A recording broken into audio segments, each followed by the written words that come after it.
چنگیز خان کو زندگی میں 2 بڑی جنگوں اور 7 چھوٹی جھڑپوں میں شکست ہوئی۔ ہر بار مد مقابل ایک ہی تھا، سلطان جلال الدین خوارزم شاہ۔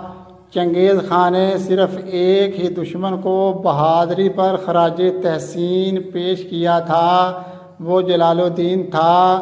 نور الدین قرلاخ نے درست کہا تھا، سلطان جلال الدین مسلم دنیا کا فدیہ تھا۔ یہ نہ ہوتا تو چنگیز خان کے ہاتھوں مسلم دنیا کی تباہی کی داستان زیادہ طویل اور دل فگار ہوتی۔ اس کا باپ چنگیز خان سے مقابلے کے لیے اس کا مشورہ مان لیتا تو شاید دنیا کی تاریخ مختلف ہوتی۔ اس کے اپنے ہی بھائی سازشیں کر کے تخت پر قابض نہ ہوتے تو شاید پھر بھی تاریخ کی کروٹ کچھ اور ہوتی۔ کیسا انسان تھا، تخت بھائیوں کے پاس چھوڑ کر جنگل کو نکل گیا کہ سلطنت کسی اور آزمائش میں نہ پڑ جائے۔ شکست کی راکھ سے اس نے عظمیت کا پرچم اٹھایا۔ کبھی 1000 کبھی 5000 جتنے جنگجو ملتے وہ ان کے ساتھ چنگیز خان کے لیے چیلنج بنا رہا، یہاں تک کہ وہ وقت آیا جب اس کے پاس ایک لشکر جرار تھا۔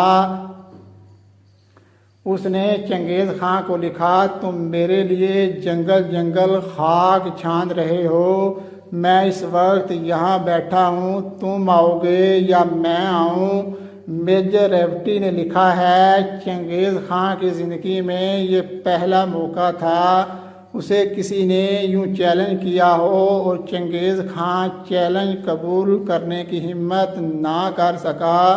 اسے معلوم تھا اگر جلال الدین یوں للکار رہا ہے تو شیر کے منہ میں سر دینا حکمت نہیں۔ یہ میرے الفاظ نہیں، چنگیز خان کی یہ کہانی امیر عطا نے صدیوں پہلے لکھ دی تھی۔ وہ لکھتے ہیں، شیر خوارزم کے اس چیلنج نے چنگیز کو پاگل کر دیا تھا۔ وہ صبح سے شام لشکر کی تیاریوں پر صرف کرنے لگ گیا، لیکن پھر بھی اسے تسلی نہیں ہو رہی تھی کہ کیا وہ جلال الدین کا مقابلہ کرنے کو تیار ہے یا ابھی کچھ کمی رہ گئی ہے۔ اسے معلوم تھا للکارنے والا کون ہے، یہاں تک کہ پھر ایک گھوڑے پر سلطان کے لشکر کے سلاروں میں جھگڑا ہو گیا اور پھوٹ پڑ گئی۔ افغان سلار ناراض ہو کر لشکر لے کر چلا گیا۔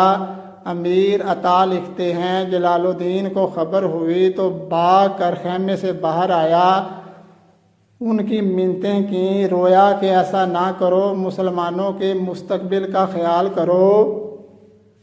لیکن قدرت کو شاید یہی منظور تھا، لشکر آدھا رہ گیا۔ چنگیز خان تو گویا اسی موقع کے انتظار میں تھا۔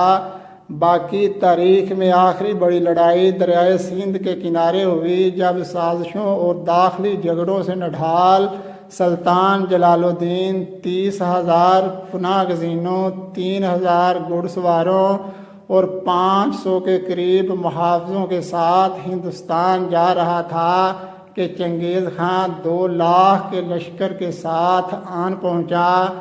3,000 گھڑ سواروں کا مقابلہ 50,000 گھڑ سواروں سے تھا۔ گلوبل کرنالوجی آف کنفلکٹ کے مصنف نے لکھا ہے کہ جلال الدین یوں لڑا کہ چنگیز خان حیران رہ گیا۔ اس نے چنگیز خان کے لشکر کو ادھیڑ کر رکھ دیا اور اس کے مرکز تک جا پہنچا۔ پھر 70,000 کی مزید کمی چنگیز کو آن پہنچی۔ زخموں سے نڈھال سلطان گھیرے میں آ گیا تو چنگیز نے حکم دیا اسے زندہ گرفتار کر کے پیش کیا جائے۔ سلطان کے سامنے چنگیز تھا اور پیچھے دریائے سندھ۔ اس نے گرفتاری دینے کی بجائے پہاڑ سے گھوڑا دریا میں ڈال دیا۔ یہ نسیم حجازی کی نہیں، میجر ریوٹی کی روایت ہے کہ چنگیز خان کو اس کے تعقب میں گھوڑا دریا میں ڈالنے کی ہمت نہ ہو سکی۔ وہ حیران کھڑا زخمی سلطان کو دیکھتا رہا، اسے یقین نہیں آ رہا تھا کہ کوئی یوں بھی کر سکتا ہے۔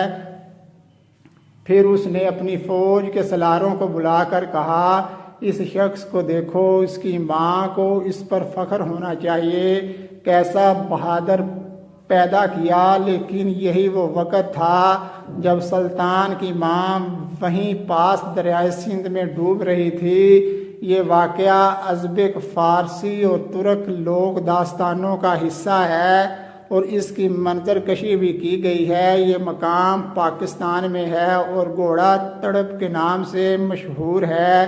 لوگ دیکھتے ہیں اور یقین نہیں کرتے کہ کوئی یہاں پہاڑ سے سیدھا نیچے دریا میں گھوڑا کیسے ڈال سکتا ہے۔